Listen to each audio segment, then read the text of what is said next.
What's up, YouTube? Haven't been on here in a while. Been busy.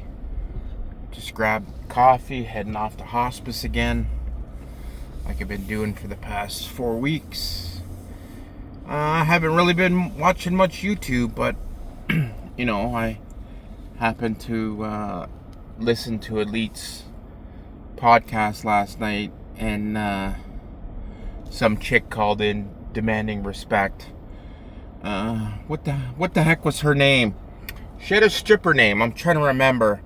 What was her name? Jeez.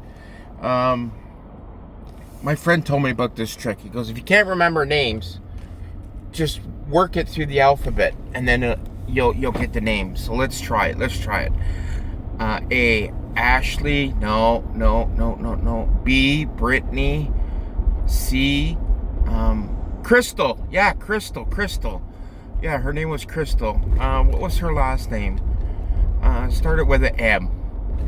Crystal Meth? Yeah, we'll go with that. I'm not going through the alphabet to try to figure out this chick's last name. But she called in. She was all triggered. I was making comments. I basically said that, she's showing her goods, trying to clickbait guys and everything, right? Get all the slackjaw yokels to like her YouTube page, but she called in. She demands respect, damn it. She demands it. So somebody didn't tell her about the rule. Respect is earned. You can't demand respect. Respect is earned. But yeah, and she's like, she was really triggered. She was a Karen on the phone. You could tell. And she's like, I never was a stripper. How dare you? I never was evicted from my house, my apartment, blah, blah, blah. Who cares? Listen, everybody's gone through some shit in their life. Have I lost an apartment when I was young? Absolutely. What are you going to do when you lose a job? The economy's bad, you lose a job, and you can't afford to pay the rent, and you make a deal, and you're like, I'll leave before the sheriff's come and evict me. No harm, no foul. But she wants to make it all this and this, and she's riding around making excuses. I'm riding around in a truck with no air conditioning. I thought you're a big business owner. You can't afford to get air conditioning? What the fuck? But anyways, I just thought it was funny. I was laughing my ass off. I kept commenting, triggered. I think the comment that I made before she called in was, I think she's seen more cock ends than weekends. I think that's what triggered it, but I don't know. These guys are so beta, and they're so triggered about, they care what strangers on the internet think. Like, I'm never gonna see these people. They're never gonna see me, or they're not gonna run into Elite. It's not like they're gonna have dinner with the guy. They're so triggered. Like, fuck, get over it. It's YouTube, man. What does James Best say? It's YouTube, baby. It's YouTube. Get over it. But no, I thought it was funny. Hey, and I was thinking, since she was a stripper, and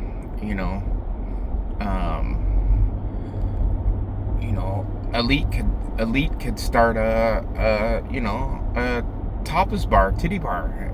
Call it Elite, and Michael, you can get up on the stage with your voice, and with that, you got that Arkansas draw, and you can go, lady, gentlemen, welcome to Elite's. And we can't call it a strip joint. You gotta call it Elite's Gentlemen's Club. Welcome, fellas, to Elite's Gentlemen's Club. Our feature of the night, it comes all the way from, well, you know her from Sturgis, but now she's in Wisconsin. Fellas, put your hands together for Crystal Meth. Well, that'd be cool. Nah, I think, yeah, because there's none of those bars up here. They used to call them the Canadian Ballet. Canadian Ballet is almost non-existent anymore because all the massage parlors got legalized and opened up, and so the young guys, they don't go to the peelers anymore. They go to the massage parlors. But I've never been, and nor do I want to go. Yeah, but I thought it was funny that, you know, Gentry's all triggered and she's all triggered, and you know, and then one guy, all these slackjaw yokels were defending Gentry, and you know, none of them got a goddamn tooth in their head. That's why I said, you know, they could probably eat an apple through a picket fence. But yeah, I thought it was fun. I thought it was fun. But yeah, that's my video, guys. You know, just heading off to hospice again. It's long days, long days. Anybody that's had to deal with hospice, you know how difficult it is. But anybody that doesn't know what hospice is a great place. It's not like a hospital. It's real calm. It's quiet. It's comfort and care.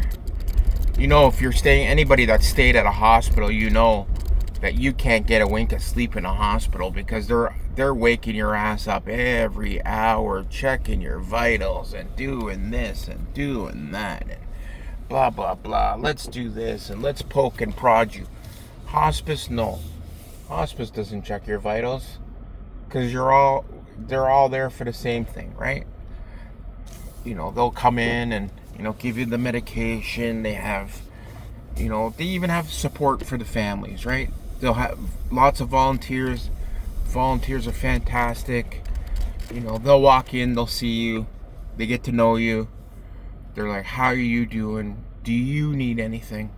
You know, if you need anything, they'll get it for you. Like if you want a sandwich or you want anything, they'll get it for you. You want a drink, you know, there's unlimited coffee, there's unlimited soda, there's unlimited everything there. They have family rooms there. They have a big kitchen. All the food is homemade, you know, if your loved one can still eat. And, you know, they have a great support system. There's this one here. There's only 12 rooms. So it's nice and quiet and peaceful. It's not like a hospital. You know, it's calm.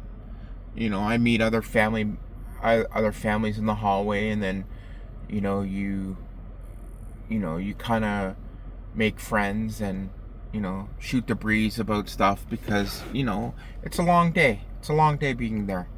And then unfortunately, you know, their loved one has passed away, so you don't see them anymore, and then new people come in, and so it's like Groundhog Day. Like when I'm at the kitchenette, somebody's there looking for something, and then I give them the grand tour and I show them where everything is, and they're like, oh, are you a volunteer? No. I'm like, I tell them, no, I'm like the furniture around here. I'm here every day. You know, I've been here for, you know, 4 weeks. So I pretty well got the lay of the land. But no, hospice is great. I know, I was reading something about Snappers having some health issues. I don't watch his videos. I watched him when he first started, and then there was a bunch of bullshit going on, and then I didn't watch. But yeah, I'm only hoping the best for him.